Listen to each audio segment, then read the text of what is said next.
Kırgız Travel бүгүн 77 майлары менен биргеликте чоң саякатка бара жатабыз.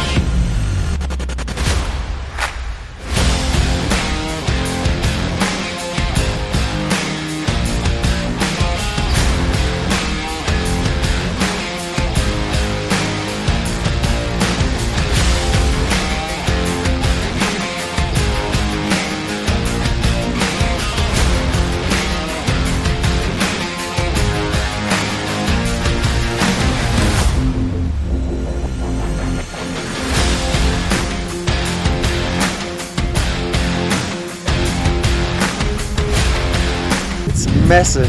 It's insane.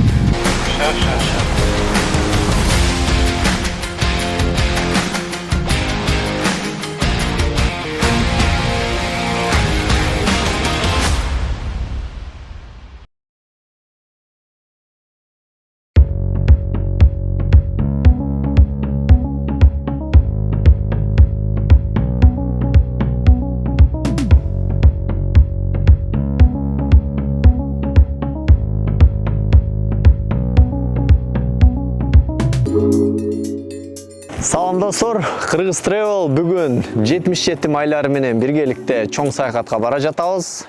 Азыркы учурда биз Үч Коргондон жаңы эле кирип келдик. 5 машина менен жолго чыкканбыз. Буюрса алдыда бизди чоң жолдор, саякат күтүп турат. Биздин маршрут боюнча биринчи майдан, ушу Үч Коргондон кирип майдан аркылуу чоң алайга ашып өтөбүз. Андан ары Тулпар көлгө барабыз. Саякатта жалпы 12 адамбыз. Алардын арасында ушу джип айдагандар, жаратылышка кызыккандар жана өзүнө блог алып барган балдар, өзгөчө контенттер жаратып, кыргыз туризмин, Кыргызстандын көп көрүлбөгөн жерлерин элге жайылтууну максат кылып жолго чыгып баратабыз. Азыр сиздерге бүгүн бара жаткан машина жаналар менен тааныштырып кетебиз. Биринчи машинабыз бул Surf, бунун айдоочусу биздин Өмүрбек агабыз. Жолду эң жакшы билген ушул. Азыр сурап көрөбүз, айтсаңыз, маршрут кандай болот, жолдун татаалдыгы канчалык деңгээлде? Маршрут жеңил деле эмес, оор деле эмес, бирок бир кооз жерлерден өтөбүз. Бул жерлер илгертеден бери мындай малчылар өтүп жүргөн жол экен да. Анан буга чейин да өттүк, бирок оюмча баарына жагат дейм. Экинчи машинабыз бул Wrangler. Бул жактын айдоочусу Актан аке. Биринчи жолу баратасызбы бул жака? Бул маршрутка биринчи жолу барды. Негизи ушу 5 машина менен барганыбыз, негизи жол ушундай бийик жолдорго барганда канчалык деңгээлде мындай алдын алат, коркунучтуу жерлерден бири-бирин тартып, кандай болуп жардам болобу? Конечно, жардам болот да. Мындай жолдорго сөзсүз шериктер менен барыш керек да. Негизи алдагы поездкага кандай неме өтөт, болжолдоп атасыз? Татаал жолдор болобу? Өтө сонун болот да. Там татаал жолдор, конечно, болсо керек, мына ашууну ашып өткөндө. Үчүнчү машинабыз бул Forerunner. Бунун айдоочусу биздин Айбек агабыз. Айбек агабыз менен чогуу буга чейин бул маршрут аркылуу чыкканбыз, бирок анда жол жок болчу, толук да жеткен эмеспиз. Ошол мезгилде жолдун татаалдыгы кандай эле, ошо боюнча айтсаңыз? Алмалда суулар ташкындап, анча-мынча жерлерде жол жүрүп кеткен болчу. Азыр эми кетип атабыз, буюрса ашып өтөлү деп атабыз. Андан ары Тулпар көлдү көрөбүз. Анан эмне дейбиз, биздин спонсор 77 моторный масланы колдойбуз. Биз дайым ушуну колдонуп жүрөбүз. Силерге да сунуштайбыз. Биздин 4-чү машинабыз бул Toyota Land Cruiser 100. Бунун айдоочусу Мирлан агабыз. Биз болсо жолду болжолдоп эле кетип атабыз. Бул агабыз болсо жол ачылганга чейин барып келишкен, билет бирок чыгып өтө алган эмес. Ошол жол боюнча айтып берсиңиз. Жол аябай татаал, азыр эми көрөбүз. Биз барганда аябай таштар көп болчу. Анан жөнөкөй машина бара албайт. Ушундай подготовленный машина керек. Минимум аты, так РТ же болсо МТ баллондор менен мындай лифтинг болуп көтөрүлгөн болуш керек да. Эмсе оңой эмес бул жолду тамдап атканда. Эгер тамдап калсаңар, ойлонуп тамдаш керек. Бирок бунусун да ачабыз, ачкандан көрөбүз да, айтып беребиз баардыгын. Биздин 5-чи машинабыз бул Toyota Sequoia 4GT объем. Бул машинанын айдоочусу биздин Таймурас агабыз. Айтсаңыз, ушу машина татаал жолго баратабыз. Мотордо жана ошондой эле майдын ролу канчалык чоң машинада?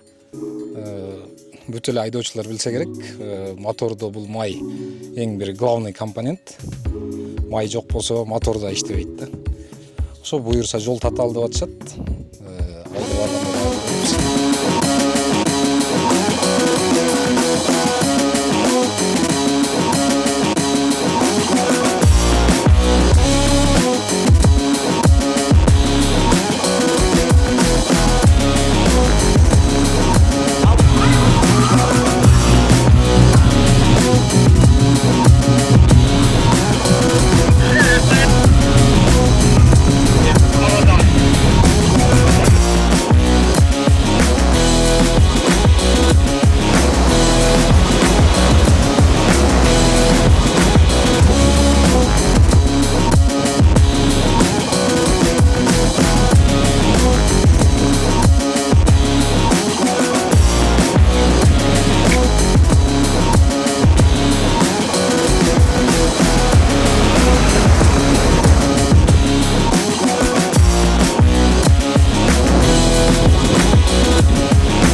Достор, биз Кыргыз Travel өзүбүз белгилеген жерге жетип келген жокпуз, бирок ортодо бир күндүк тыныгуу бул жерде болот. Азыр майдандын ушу Перевалга чейинки жерине келип жайгаштык. 3 саат жол жүргөндөн кийин ушул жерге келдик. Айлананы карасаңыздар, аябай кооз жерге. Машиналар бул жерге жайгашты, палатка, азыр кухняны даярдап, тамактарды атабыз. Бүгүн бул жакта эс алабыз, контент кылабыз, анан эртең болсо Перевал аркылуу ашып өтүп Тулпар көлгө барабыз. Чоңалай аркылуу Тулпар көлгө барабыз. Азыр болсо бул жерде ар ким өзүнүн ишин кылып даярданып жатышат. Кимде кандай иш жүрүп жатат, өздөрүнөн сурайбыз. Бүгүн бизде бул жерде багаждан тартып келди отпайм. өзгөчө атмосфера болуп, гирляндалар илинет, жарык коюлат. Ошол боюнча Айбек Анан сүйлөнчү.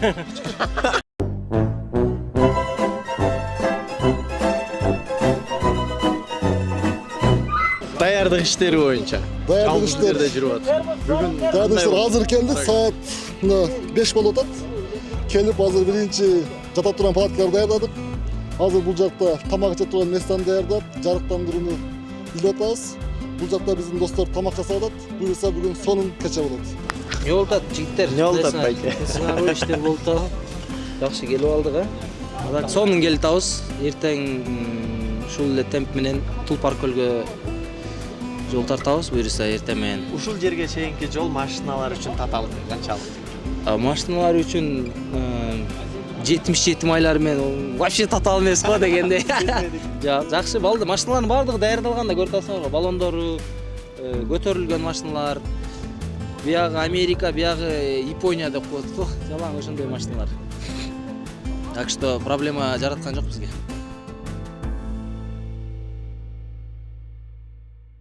Бардык тамак бул жаратылыш коюнда аябай даамдуу болот, бирок аны даамдуу келтире жасаган биздин өзүбүздүн агабыз бар, Таймурас аке. Дымдаманын атасы десек болот. Дагы эле өзү айткандай, дымдама болуп атабы? Дымдама кандай болот, кандай даярдалат, азыр канча кишиге эмнелер кошулат? Бул дымдаманы бир мындай көңүл коюп кылыш керек да, ошондо даамдуу болот да. Анан ушундай компанияда ошол жаңы эң башкысы жакшы маанай, жакшы компания и тамак дагы даамдуу болот да.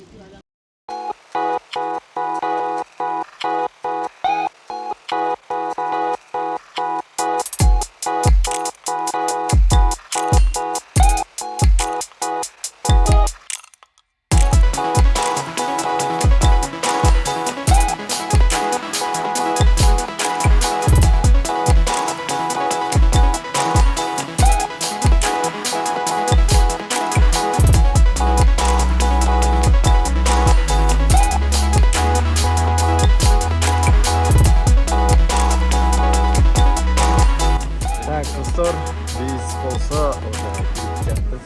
Ушундай Испания мешоктор менен келгенбиз. Баарыбыз да бар. Үчөөбүз бир палаткадабыз. Тамакты жедик, костёрду жактык, ырдадык, чыргадык, салдык. Эми эң негизгиси уйку. Таштар менен Бектур жана Биз уктадык, эртең менен кече.